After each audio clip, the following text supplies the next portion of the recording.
अस्सलाम वालेकुम दोस्तों, उम्मीद है आप लोग ठीक हैं, खैरियत से हैं। अल्लाह ताला की ज़ात आप लोगों को अपने हिफ्ज़ व अमान में रखे, खुश रखे, आबाद रखे, आपका साया आपके बच्चों पर कायम रहे और आपके वालिदैन का साया आप पर कायम रहे। उम्मीद है आप लोग ठीक हैं। हमारे चैनल को ज़रूर सब्सक्राइब कर दें, बेल आइकन को प्रेस कर दें, लाइक और कमेंट्स करें, जो सवाल पूछा जाए जवाब दें। फेसबुक का page social media talk show one, इसको ज़रूर फॉलो करें। ये हमारे लिए एक नया पेज है और चैलेंज बना हुआ है कि ये चलना कैसे, और ज़ाहिर है आपकी मोहब्बत से चलेगा। दोस्तों, जिस तरह इमरान खान ने अपने दोस्तों को इस्तेमाल किया फिर छोड़ दिया, आज इमरान खान को अपने ही अमाल का सामना है। वो सब करना पड़ा है जिन लोगों ने इमरान खान का इस्तेमाल किया, अब वो छोड़े हैं। इमरान खान को इस्तेमाल करने वालों में सबसे पहला नंबर शेख रशीद का आता है। शेख रशीद इमरान खान के दौरे हुकूमत में इसको गालियां दिया करता था। आप लोगों को याद है कि शेख रशीद साहब का क्या बैकग्राउंड है, शेख रशीद साहब कहाँ से आए और शेख रशीद साहब क्या है, इसमें तो मेरे ख्याल में कोई दूसरी दो राय नहीं है। जनरल बाजवा के पास जाकर शेख रशीद इमरान खान की शिकायतें लगाया करता था, बताया करता था ये नालायक है, इसका जल्दी इलाज करें। दूसरी तरफ इमरान खान से ऐसी दोस्ती दिखाता था जैसे जान भी देने से ग्रेज नहीं करेगा, लेकिन जब वक्त आया तो फरार हो गया। अब जब पकड़ा गया तो फौरी मान गया, जो कहोगे करूंगा, बल्कि न्याजी के एक एक राज खोल देखो। मतलब जो कहोगे करेंगे, जिद्दां कहोगे उदां कर लांगे, जितना ਤੁਹਾਡਾ हुक्म होएगा उस तरह कर लेंगे। जेल नहीं काटी जाती। हमारे प्रोग्राम में हसन अयूब खान साहब ने फरमाया जी कि वो किसी सियासतदान का नाम ले रहे थे कि उनके पास शेख रशीद साहब बैठे थे, तो उन्होंने, जब उनके वाले साहब भी साथ थे हसन साहब के, तो वो फरमाते, उन्होंने कहा यार ਹੁਣ जेल नहीं कटियां ਜਾਂਦੀਆਂ यार, बस कट ਲਈਆਂ ਜਿਹੜੀਆਂ ਜੇਲੀਆਂ ਨੇ ਨਾ, ਹੁਣ ਬਸ ਇਕਤਦਾਰ ਆ, ਜਿਹੜਾ ਇਕਤਦਾਰ ਹੈ ਜੇ ਉਹੀ ਸਾਡਾ ਯਾਰ ਹੈ। ਸਾਡੇ ਕੋਲੋਂ ਨਹੀਂ ਛਿੱਤਰ ਖਾਦੇ ਜਾਂਦੇ, ਸਾਡੇ ਕੋਲੋਂ नहीं मारा खादियां ਜਾਂਦੀਆਂ। ये 10-12 साल पहले की बात है, तब की बात है जब शेख रशीद ने इलेक्शन लड़ा था 2 सीटों से और कहा था कि ये दोनों सीटें जीत कर नवाज शरीफ की झोली में डाल दूंगा, जहां भी नवाज शरीफ होगा। लेकिन फिर जो हुआ वो आपके सामने है। शेख रशीद साहब नवाज शरीफ साहब के नाम पर वोट तो ले गए, लेकिन वोट लेने के बाद वो सीधे चले गए पाकिस्तान। उस वक्त जो जो काफ लीग थी, जिसको लीड कर रहे थे उस वक्त, जाहिर है परवेज मुशर्रफ। खैर, कप्तान की पूरी शलवार उतार कर रख दी, ऐसी ऐसी बातें बताई हैं कि तोबा तोबा। इमरान खान की अहलिया को भी शेख रशीद ने रगड़ा लगाया, और ऐसा रगड़ा लगाया कि आप सोच भी नहीं सकते। गालियां देकर शेख रशीद ने सारी कार्रवाई का जिम्मेदार ही बुशरा बीबी को ठहराया। बताया कि इमरान खान का दिमाग ही पिंक की पीरनी थी। न्याजी तो नशे में धुत रहता था, इसे तो कुछ पता ही नहीं होता था। सारा कुछ प्लानिंग पिंक की पीरनी ही करती थी और खान से अमल कराती थी।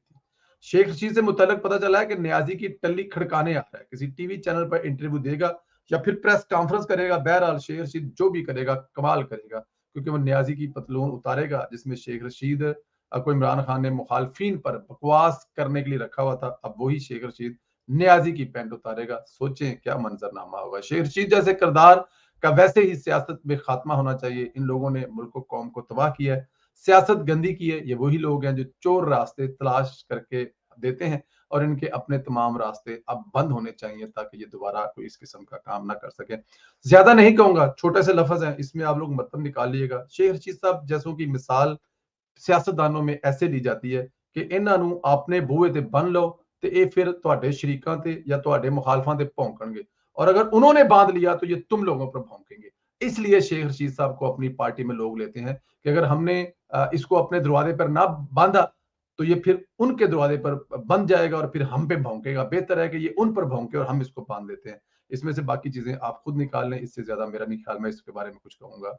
सर, इधर इधर पाकिस्तान भर में मुट्ठी भर पीटीआई के लोग निकले, फलस्तीन का बहाना बनाकर कॉल दी, बाहर निकलो और पावर शो करो।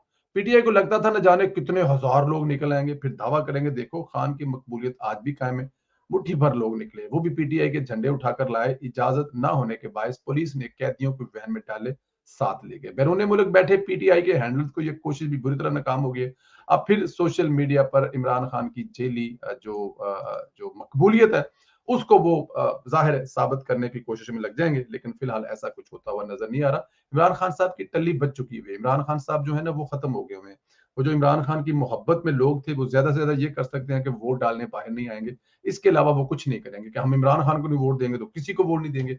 लेकिन आप ये कहें कि वो बाहर आए और फौज के खिलाफ, अब हो असल में ये रहा है, तासर ये पाया जाता है जो पाकिस्तान तहरीक इंसाफ के साथ है वो पाकिस्तानी फौज के खिलाफ है, और ये इमरान खान साहब ने खुद किया है। पिछले दोनों इमरान खान के करीबी साथी जो है, वो चाहे वो डार साहब हों, जो उस्मान डार, और चाहे सदाकत अब्बासी, उन दोनों का लुब्बे लुबाब यही था कि अगर आप फौज के पीटीआई के साथ हैं तो फिर आप फौज के खिलाफ हैं, और फौज के खिलाफ जो कुछ करवाया वो इमरान खान ने करवाया, बाकायदा प्लानिंग के तौर पर करवाया, इमरान खान कहकर ये करवाता था। तो फिर अब जाहिर है कौन ऐसा रिस्क लेगा जो अपने मुल्क के खिलाफ, अपनी मुल्क फौज के खिलाफ जाएगा।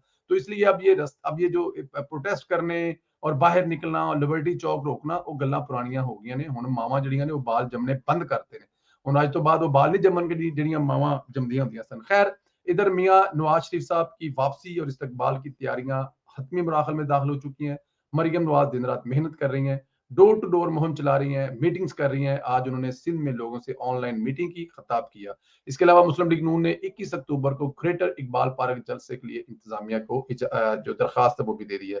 बिलाल यासीन ने 21 अक्टूबर को मीनार पाकिस्तान ग्राउंड में जलसे के लिए डिप्टी कमिश्नर को बाकायदा दरखास्त दी।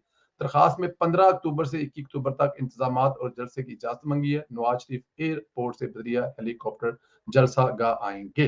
देखें, ये अभी तक बहुत सारी चीजें ऐसी हैं जो ओपन नहीं है, लेकिन जाहिर है अब ये जो जलसे के लिए जो प्लान बनाया हुआ था, अब उसको इसके लीगल जो मेथड होंगे, लीगल तरीके होंगे, उस पर भी आपने अब दरखास्तें देनी शुरू कर दी। तो इसलिए जो लोगों का जहन था, लोगों का ख्याल था कि मियाँ साहब आएंगे नहीं आएंगे, सबसे बड़ा एक ही सवाल होता, मियाँ साहब कब आ रहे हैं? मियाँ साहब दुबई तो आए हैं, 1.5 घंटे की फ्लाइट है, पाकिस्तान क्यों नहीं आते? मियाँ साहब उम्रा करने तो आए हैं, लेकिन वो पाकिस्तान क्यों नहीं आते? अच्छा जी, मियाँ साहब इटली तो चले गए हैं, पाकिस्तान आते दफा जहाज उनका क्यों मुड़ जाता है? उन तमाम सवालों के जवाब ये है कि मियाँ साहब 21 को आ रहे हैं। मियाँ साहब इस वक्त सऊदी अरब में हैं और पाकिस्तान की खुशहाली के लिए दुआएं भी कर रहे हैं, और पाकिस्तान के लिए, पाकिस्तान को आगे ले जाने के लिए, फिर पाकिस्तान को उसी डगर पर चलाने के लिए सऊदी अरब के जो जो वहां के हुक्मरान है उनके साथ मुलाकातें भी कर रहे हैं। और उन मुलाकातों में वो जाहिर है स्वाय पाकिस्तान के लिए और क्या कोशिश करेंगे कि जी हमारे मुल्क में जो हालात हैं वो आपकी घड़ी बेचने के जो है उसके बाद जो खराब हुए हैं वो इंशाल्लाह ताला दोबारा ठीक होंगे। सऊदी अरब से एक बहुत बड़ी इन्वेस्टमेंट आने वाली है और वो भी मियाँ साहब अपने साथ लेके आ रहे हैं। इसके अलावा जब दुबई आएंगे तो दुबई के हुक्मरानों से भी मुलाकात जब होंगी की, तो दुबई के हुक्मरानों से भी जाहिर है वो मंसूबों पर बात करेंगे, वो जो दुबई के इन्वेस्टर है उनसे बात करेंगे, उनसे चीजें जो है वो तय करेंगे और फिर वो पाकिस्तान आएंगे। तो मरियम नवाज साहिबा जो दिन रात मेहनत कर रही हैं इस वक्त, मेरे ख्याल में वो हर रोज हमें एक नहीं कई जलसों से, कई मीटिंग से, कई डोर टू डोर जो उनके मामला चल रहे हैं उन पे वो हमें नजर आती हैं। कभी हम किसान विंग से भी देखते हैं, कभी अकलीती लोगों से देखते हैं, कभी एक एमएनए के और 4 जो नीचे एमपीए के हल्के हैं उन लोगों से मुलाकात करते हुए देखते। तो मरियम नवाज इस वक्त जो है वो, अगर देखा जाए तो इसमें कोई शक नहीं है, एक वर्कर के साथ साथ एक बेटी होने का खूब फर्ज निभा रही है। मरियम नवाज हमेशा अपने बाप को उस मुकाम पर ले जाने के लिए लड़ी हैं, मेरे ख्याल में, जिस पर हर बाप फख्र करे अपनी बेटी की, और हर बाप ऐसी ख्वाहिश करे कि अगर बेटी हो तो मरियम नवाज जैसी हो, जो मुश्किल वक्त में अपने बाप के साथ ऐसे खड़ी हो। अपना बहुत ज्यादा ख्याल रखें, इजाजत दें, इंशाल्लाह अगले वीडियो में फिर मुलाकात होगी। बहुत शुक्रिया दोस्तों, खुदा हाफिज।